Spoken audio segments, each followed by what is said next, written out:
it's kind of feedbacking, and then we'll go through. Right, really good to see everyone. Thank you so much for coming. And for those watching the recording, which I'm somehow going to get someone to do for me, probably a student, if truth be told.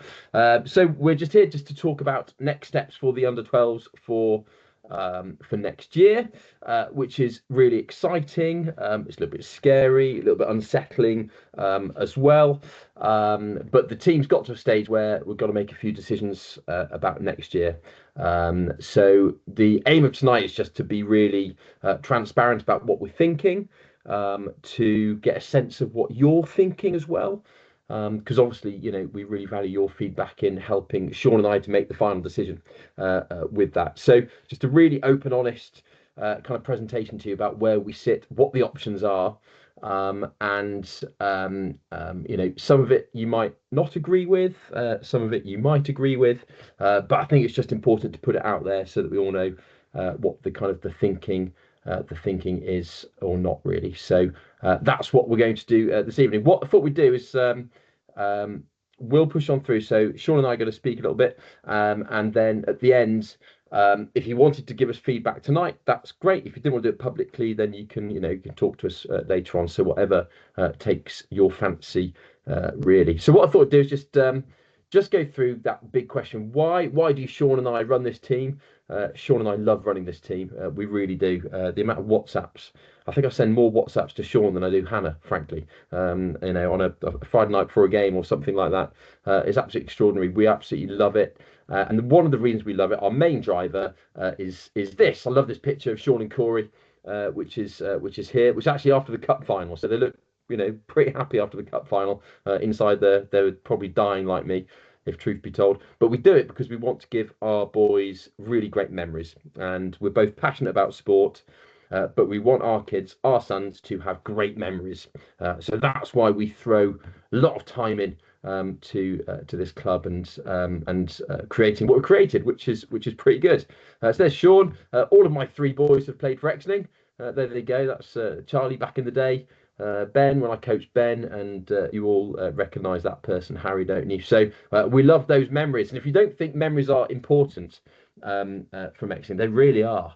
And I kind of snuck into my eldest son's bedroom to take a photo of this. It's the only thing in his room, really, that is from Charlie. That he's got from his childhood. He's got rid of everything. He wants a kind of mature room, and this is probably the only thing that remains in there is his number 7 shirt from Exning, and he always talks about his time there and all the rest of it. So that's why we throw lots of time into Exning, is to build great memories for our children and give them some great sporting times. So let's just go through where we've been as a team. I don't know if you know this photo. Hannah might correct me with this, but I think you can see that Harry is fighting off the tears there. He's fighting off the tears because it's the last training session before one of the lockdowns. That's how much Exning means to him. He's really fighting off the tears there. And I think that was in our under-7 years. So we started under 6s. If you remember, those who were around had Wayne's team and my team. We kind of trained together. Then we kind of went our separate ways. We went into league football as under 7s, and we played some really good stuff. We got, we didn't dominate under 7 at all, but I think we played the nicest football, and I think that's really stayed with us. It's why this team's done so well. Is they've really passed the ball around really, really well.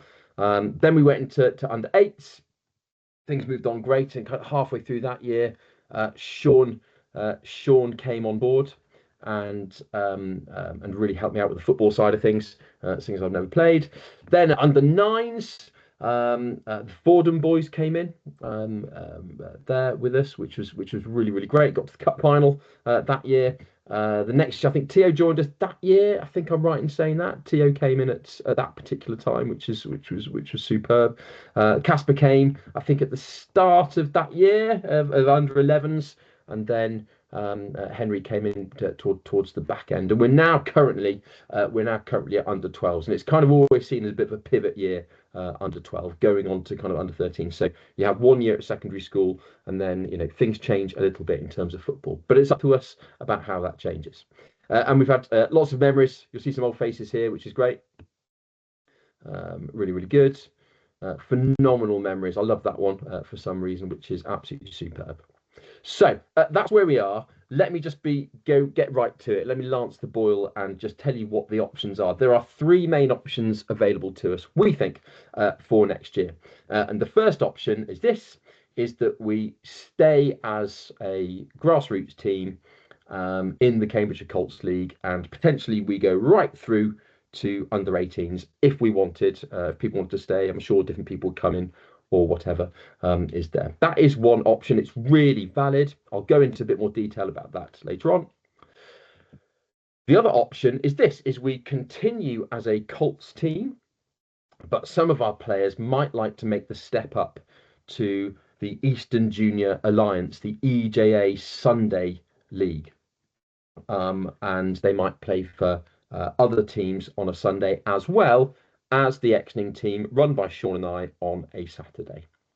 And that happens in a number of different clubs. A number of Exning teams do that. They have players who play both on a Saturday and a Sunday. Brings with it issues, but it is a possibility. And the other choice that we have is that actually Sean and I stop coaching the Exning grassroots team. So the current team that we've got, Sean and I go to another club, and we attempt to move the team over to that club, and we play in the Eastern Junior Alliance on a Sunday.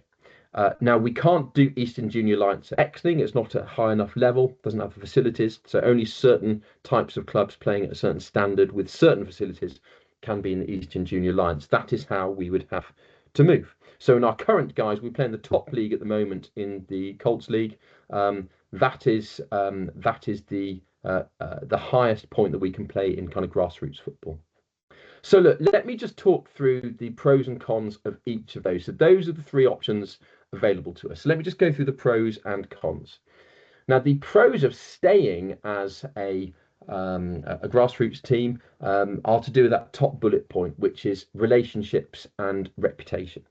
And I think a lot of us would agree what we've got at Exning at the moment is superb, and a lot of clubs and managers and parents and players would love to have what we've got. And that's not me just kind of congratulating us and slapping us on the back and saying, aren't we great? I think they tell us that, and I think we'd all agree as well. We've got great relationships between the players, with the parents, and with the club, and things such as that, which is absolutely superb. But also reputation. We've built quite a reputation, and the reputation that we've got is really interesting. Is that we've got a really nice group of students, of boys, of players. They're an absolutely lovely bunch. They're intelligent. They listen. They look after each other, and they know right from wrong. And they that shows on the pitch and in all the kind of things that they do. Usually, those types of boys don't necessarily get to cup finals and do the things that we're doing. Our boys are really good footballers as well. They're really talented. They challenge themselves, and they've done incredibly well. So that's kind of our reputation. Is actually when you look at the other Colts leagues, generally speaking, you look at kind of those top teams. You know, they're competitive. They're a little bit nasty, and there's something very different. Our boys, there seems to be something really good about them because they know right from wrong. They've been well brought up by you guys, but they're also superb footballers, and you don't usually get that. So it's something that is really great. Really, that's the first thing. So relationships and reputation, superb. The second point there, autonomy, is that we're in quite a small club and we're left to our own devices a little bit, and we like that. If we're in a bigger club, you go to somewhere kind of like Histon, Newmarket, grassroots. There's lots of players. There's lots of kind of policies you have to follow. You get given different times. We're generally speaking, we're left to our own devices, and that's pretty good. And that third point there about community, that's part and parcel. We're all in the local community, and that's great. The fourth point is that we've built some brilliant memories. And I put that in the WhatsApp all the time, don't I, about building memories. And I think that's really important. And memories and experiences that the boys take with them to later life. And they've been successful. And that's really important. It's not the be all and end all, but they've been a really successful team. And they've done it in the right way. They've played football in the right way. And they've also got great attitudes. And I think that's really important. So is there anything wrong with us staying as a grassroots team? No, it's a really valid option, that we could take. The Flip side of the argument is that is twofold really. A, we're going to be playing the same teams year in, year out. We got over this weekend. We know what's going to happen in that game. It's going to be very tight. It's going to be tense. We know the managers. We know there's going to be one horrendous tackle that's going to happen at a certain time. We know they're going to be very strong in the air. We know we're going to hold on to the ball. There's an element of predictability. There has been last couple of seasons about who we're playing. It's the same people, the same times, the same venues. We know when we go to Histon, we're going to park at IVC, walk down, etc., etc., etc. Now, on the one hand, that might be seen as kind of comfortable and something to recognise. On the other, it could be seen as quite predictable. And actually, are the boys going to want to do that? Well, by the time they get to year 9, they're playing in the same places against the same players, because I don't think that league's going to change much. I mean, we've got Morden that have come up this year, but there's not going to be that much fluctuation, I don't think, over the next few years. So there's two sides to that, really. Okay, so the second option is that we stay as an Exning team. Sean and I coach that team as usual, but some of our players might want to, on a Sunday, go and trial for some other Eastern Junior Alliance teams. That might be Newmarket, that might be Surmtown Rangers, that might be Histon, it might be Cambridge City, could be Royston, all those different types of things. So we can have a mixed economy, if you like. So those players that don't want to do it, they get to keep their grassroots team. And those players that want to keep their grassroots team but develop further as footballers, then they can get that as well. And that's a model that has been used by other teams. But it comes with a couple of caveats doing that. A, next year there might be a potential cap on the number of EJA players that are allowed to play in the Colts League. We think that's going to be 4. And the Cambridgeshire FA are one of the only FAs that don't enforce that cap. So there could be a case next year whereby potentially we could have, let's say, 6 EJA players all available for a Saturday. We could only play 4 of them. So that's the first thing. The second thing, of course, what happens is the EJA becomes the priority, and almost the Saturday game becomes a bit of a training game for those players. It does. It's a reality. It's very, we see that up and down the age groups that are at Exning and have been at Exning over the years. So it does dilute things a little bit. But some teams really work around that. I know Newmarket very much do that kind of mixed economy that goes on in there. And we do think a number of our players, could benefit from playing EJA football. So the third option is this, is that Sean and I, we stop coaching Exning under 13s next year, as Will would be, and we take the team to an Eastern Junior Alliance club. That club would be Mildenhall. So we've been in contact with Mildenhall. They're very, very keen indeed. Their current under 12s, I think, play in League 3 or 4. I think it may be. They might have a couple of players that might want to play, but ultimately they are very, very keen. We're happy with the kind of the structure of the club, and there's a link with Exning there with one of their committee members. It's got great facilities.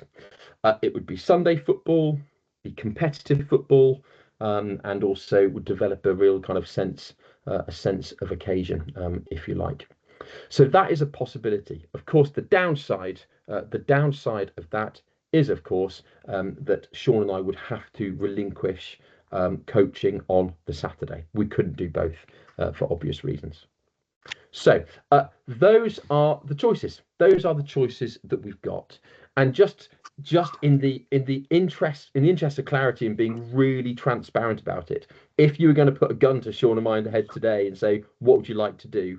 At the moment, we're in that camp. That's the terrain that Sean and I are at the moment. We think it'd be really exciting for us. We're quite terrified by it. We don't know whether it's the right choice or not. But currently, if you're going to kind of ask Sean and I what we'd like to do, where we'd like to take the team, we would like to move the team to EJA, but we'd also like Exning to continue with some other coaches, whether that's from this group that's on the call or whether it be elsewhere. So that's where we would like to be at the moment. Now, I'll be honest with you, and Sean will speak for himself later on, I fluctuate quite a bit between them.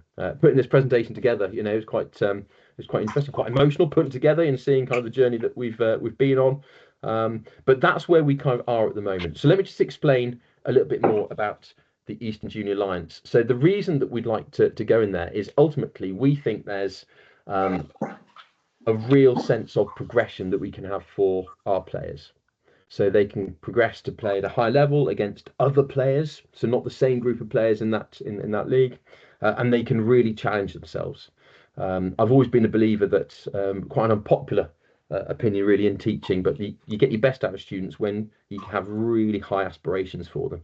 I think it's the same with football. You give them a supporting environment, but actually you ask them to aim high and take them to kind of uncomfortable places where they can do great things. And we think that actually for our lads that'd be great. We also think it would really give us some more memories. Sorry to talk about that a lot, but that's one of our main drivers. We want to give give those memories, and also variation. So we do think potentially if we stay as an X-Ning team, we'll be playing the same players, we'll be playing the same teams. It'll get a little bit same old, same old. Some might say that's fine. Others might say actually, they might become a little bit stale with that. For example, variation in the EJA. There's about 3 different cups. I think there was a floodlit cup. You get to the third round of that, you're playing some team on the outskirts of London on a flood night on a Thursday night, something like that. Really exciting times for the boys. They'd love it. But it's risk and reward. It absolutely is. So let me just go into a bit of detail about the process.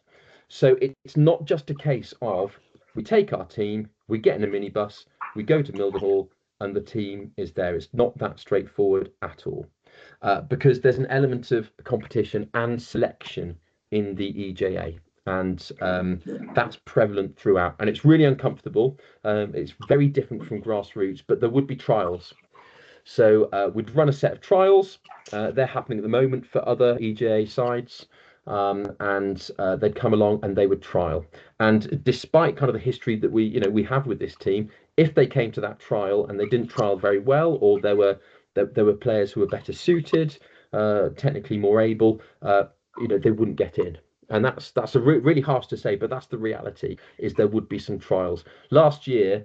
So the current Mildenhall under-13s, had huge numbers. I know the Histon trials this year, they're going to have over, I think, 120, 150 people. It's very, very popular. And if you think where Mildenhall is situated, we're going to have the, kind of Newmarket, fringe Cambridge, but it's also going to reach to places, Lakenheath, Thetford as well. So it's going to be a really attractive prospect for lots of boys who will come and trial, and it'll be in there. So that's the first element, is trials that come on in. The next element is it becomes competitive, and the dynamic will be very different, I think, from grassroots. I think we've got a very comfortable setup at the moment. The dynamic will be different. If someone's not playing very well, they'll be subbed.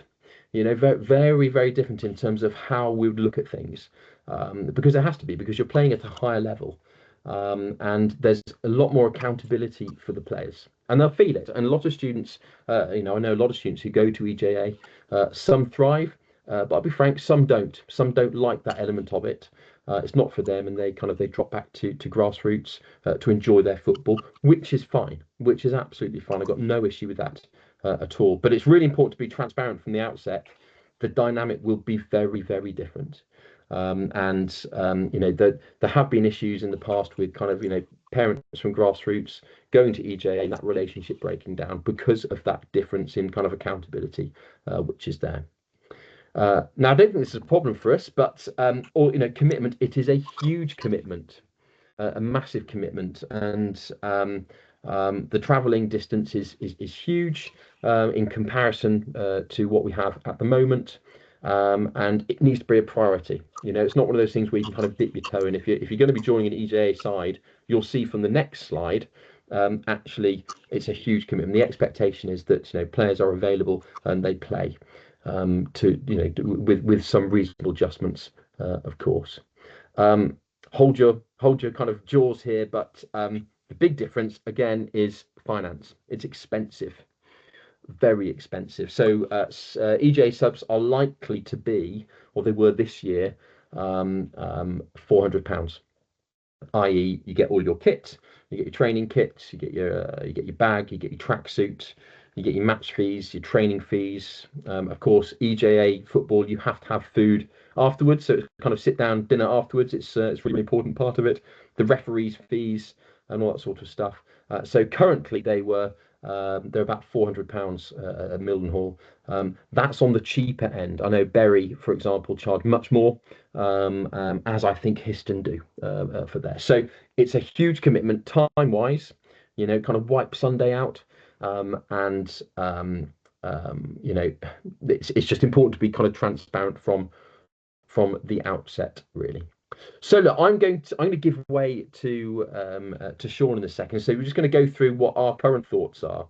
What we're looking for really is at the end, what are your thoughts? It might be tonight, it might be privately, and just to kind of gather your feedback. We've made no decisions. We think we'd like to do this, but we're not kind of we haven't kind of signed on the dotted line or anything like that. Not at all. But I'm going to give way to Sean now. He's going to take you through kind of his thoughts. Okay, over to you, Sean. My favourite photo of you, Sean. And mine. Evening all. Thanks, Ed. That was really, really good. So just to echo what Ed said, really, is I've got the same views as Ed, as far as it is a huge jump, a jump that we're not sure if we want to do, but we are in that camp of edging towards EGA football because there is a core of boys that I think need to be perhaps pushed a bit more. And when I say pushed, I don't mean in an anxious way or an uncomfortable way, anything like that. But I see things on a Saturday and I think perhaps they need a different environment. And again, to echo what Ed said earlier, we obviously play the same teams over and over again. And some teams do cause us problems, but at the end of the day, I don't want to put the kiss of death on it, but it's been a long time since we've lost a game of football, and that just shows the quality of our team. I think all the boys have really pushed on since, like Ed said, I come in the under-8s year. It's just phenomenal, really. The negatives are obviously the emotional side of it, because we will know that there's some boys that won't be able to do it because of other commitments, etc., that Ed covered earlier. But yes, I'm not too sure what to expect. I get told there's a jump in quality of football, which that then tells me there's a jump in coaching. So I would have to, or we would have to perhaps up our game to get the best out of the boys, to improve them for that environment, because they would have to. But it's something that I'm not scared of doing. I'm not scared of giving it a go. And like we say, it is an if at the minute. That if we do this, then that's something that would have to be done. I'm edging towards it because of things like the facilities, the training, the matches, the different quality, like the referees. I was just thinking then when Ed said about referees, you correct me if I'm wrong, but you'll get things like linesmen, so everything's like just naturally better. Yes, the trialing side of it is a bit chaotic, I can imagine. Like Ed said, we've been given a bit of information about it, and they had, I think, in between 100 and 200 people, I think Ed said. That's a lot of boys. That's a lot of talent that you have to look through. But again, it's something that I would be happy to do. It is a bit of a gamble, because I know all your parents quite well outside of football as well, so I know your thoughts outside of it. From a selfish point of view, I think there would be like an element of me wanting, like my son, obviously Corey, to go and play at that level. So that's me just being a bit transparent with you all. But that's not to say that I don't want to coach Exton anymore. It's just one of them things that a meeting like this is good to get it out all in the open, and then we can go from there, because it's, as Ed just said, it's nothing signed or sealed. It's just getting thoughts and ideas from everyone and going from there. That's my views. Cheers, Sean. That's great. Thanks, Thanks, Sean. So my thoughts are really clear. I mean, I think it'd be really challenge us. I think it'd be really difficult, but I think it would be a really exciting time, frankly, to do it. I am concerned. I'm concerned about two main things. I'll be transparent about two main things. A, my ability to coach at that level.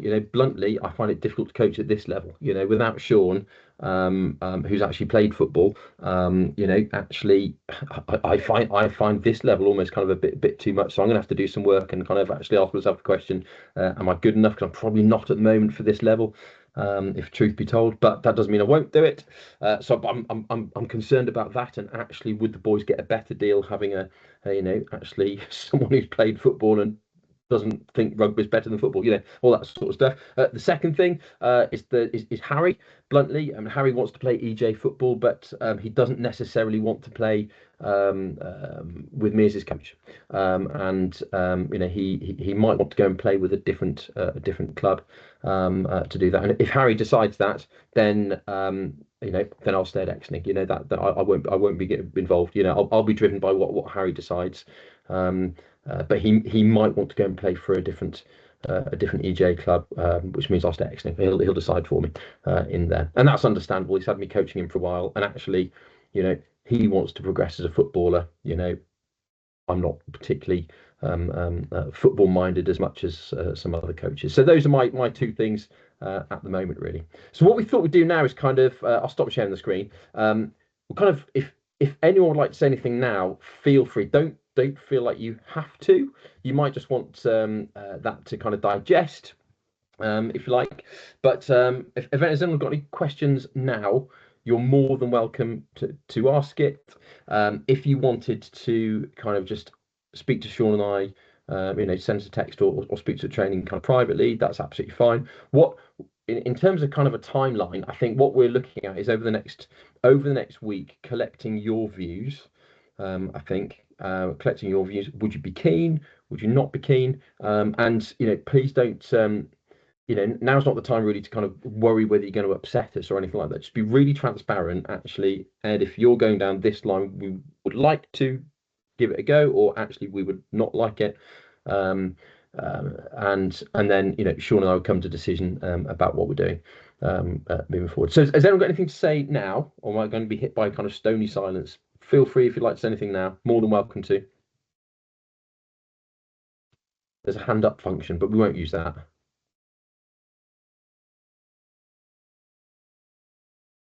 Stony silence. That is fine. Okay. So Sean, if you and I just stay on the call, I think, just in case people want to stay on. Hello. Who's that? Hi Ed, it's Gemma. Just hi quickly, Gemma. Hello. Go on. The trials process, just so we understand how it works, is there other scouts then, or is it you and Sean are the people choosing who's on the team, or is the process done with I don't know. What is the system of the trials process? Sean and I will be there, obviously. There'll be other Mildenhall coaches there, and I'm hoping they don't know it yet, but I'm hoping for kind of some of the Ipswich Academy to come and help us as well for that other view, because obviously we've been working with the boys for really a long time. We're going to have a biased view, of course we are. Although we'll try to kind of, but ultimately there'll be other pairs of eyes there, so that it's a really fair judgment. Yeah, absolutely. But ultimately, if it came down to kind of yes or no, if it was a split vote, it'd be Sean and I choosing. Yeah, absolutely. And how many boys are chosen? In the squad? How many do you take in the squad? Well, it's 9v9 next year, so we don't know at this stage. We didn't know that EJ was going to run because it's usually 11v11, but the FA have changed it. So that depends on Mildenhall at the moment. I imagine they'll be giving us a squad of 15 or 16. I would imagine, but I can't. I don't know at this stage because it's never been done before. They've never had 9v9, so I can't tell you at this stage. But I imagine it'd be something like that. Yeah. Okay. And Thank also, you. just to say at that point as well that I think some EJ teams, what they do is obviously I think you have a maximum number you can have in a match day squad. It might be the case that our squad's bigger, and depending on how well you're playing, you get selected for a match day squad as well. Some clubs do that. That is a model, but I don't know whether using that going forward or not. Okay.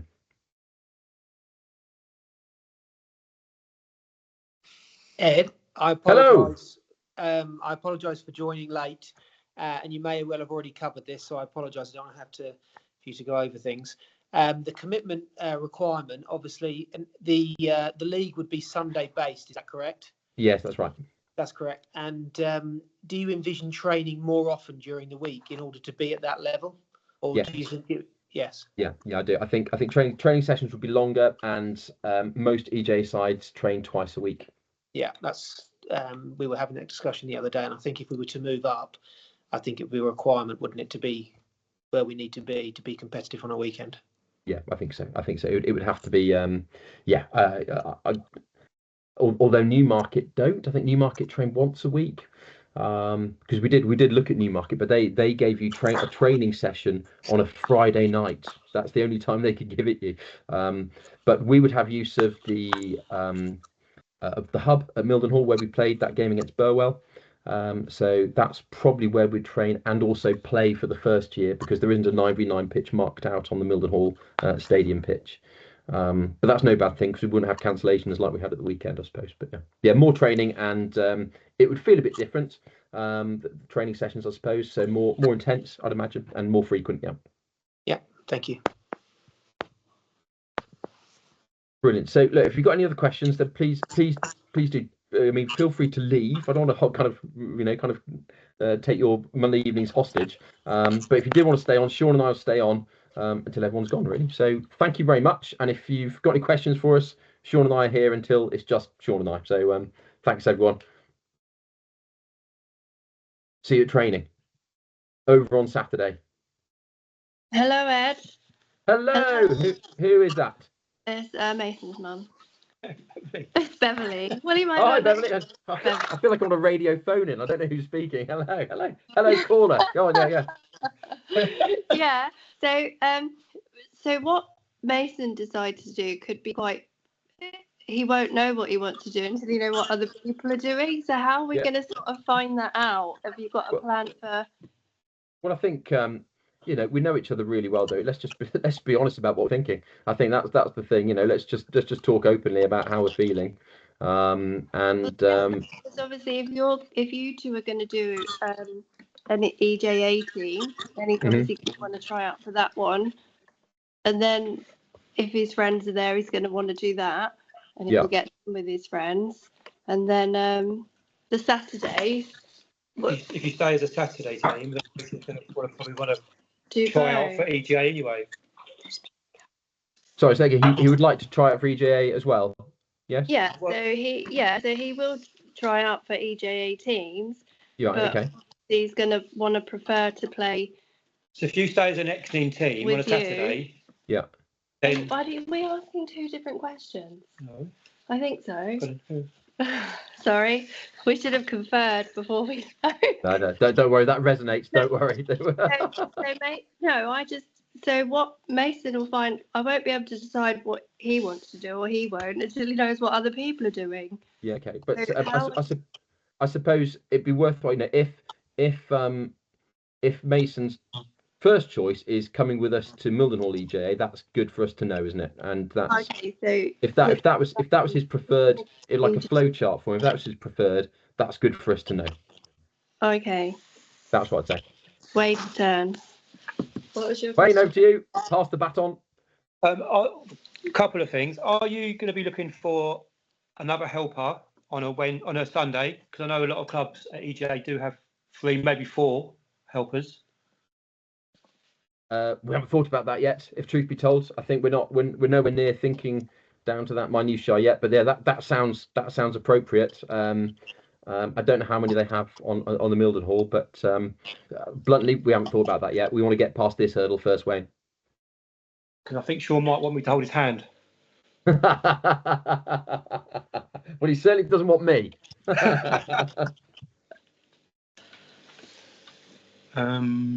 So will Harry do both? So will Harry, what if Mildenhall didn't happen, or Will he want to play Saturdays and Sundays? yes, no, he will. Harry's ideal, I think. He's very loath to give up Exning. He doesn't like that idea, but he does like the idea. He's kind of split. The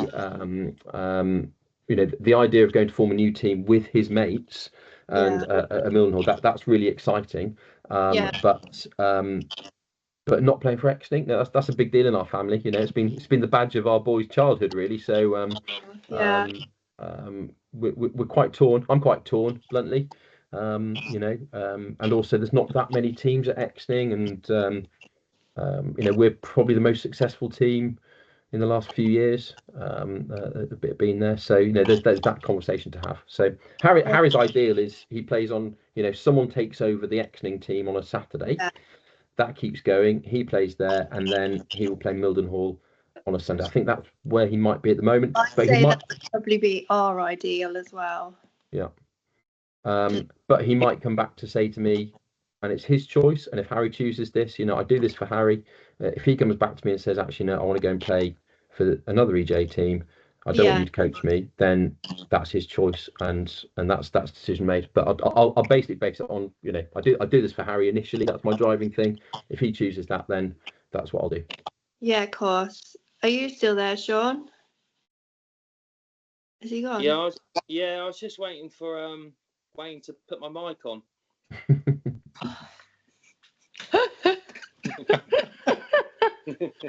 So, would Corey do both? Do you know? That I still don't know. That's a tough one for me because only because yes, I would let him do both if that helps answer the question. But if he can do both is another one.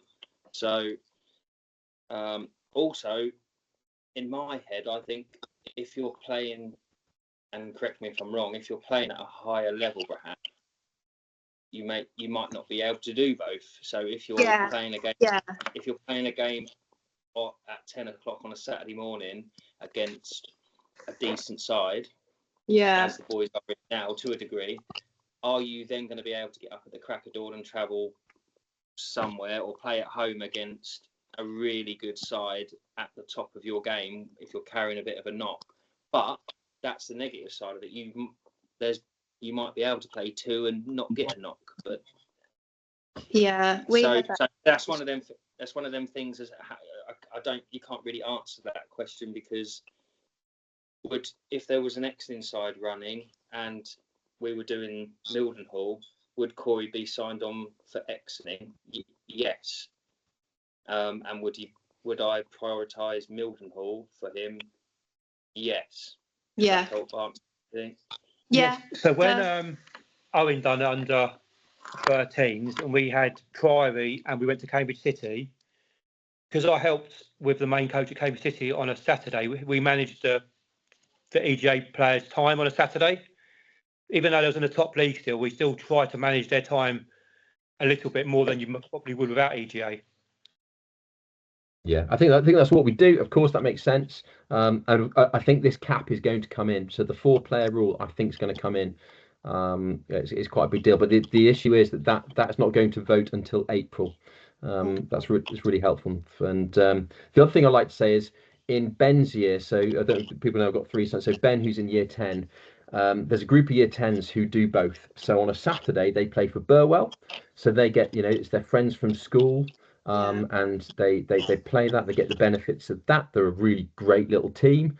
Not all of them at EJA, but there's about a group of 5 of them. On a Sunday, they play for Cambridge City, and that group have got it absolutely spot on. They really have. They enjoy their football, but they get that exposure to kind of semi-professional clubs, which is what they want. They want to play semi-pro when they get older, whatever that means. That's the phrase they use. And but also, they get to play with their mates. So so it does work. That mixed economy does work, but it depends on kind of the right kind of mentality from the boys. But there's a group at 5, I think, is it 4 or 5 in year 10 at Bottisham. Burwell on a Saturday, Cambridge City on a Sunday. They live, eating, they love football. They all go to Cambridge United together on a Saturday afternoon. I mean, their weekends are absolutely mad. But it does work. It does work. Yeah, absolutely. Thanks, guys. Are there any more questions, or I mean, feel free to leave if you've had enough. I mean, crikey, you listen to me enough on a Saturday morning, frankly. So, if you'd like to leave, please do. If you've got any more questions, then ask them.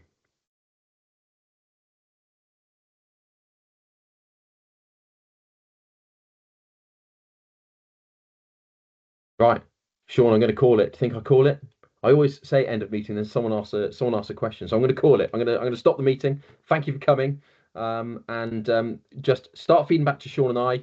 If you prefer to sort of Sean, fine, me, fine, both of us, fine, and just some really honest conversations about it. And so if we can just gather your thoughts over the next week or so, and that'll give Sean and I a bit of steer. And of course, Sean and I, we fluctuate between what we want to do, and that's absolutely fine. It's a big deal for us. I'm sure it's for you. All right, thank you, everyone. I'm going to call the meeting. Thanks for coming. Thanks, Appreciate guys. it. Cheers.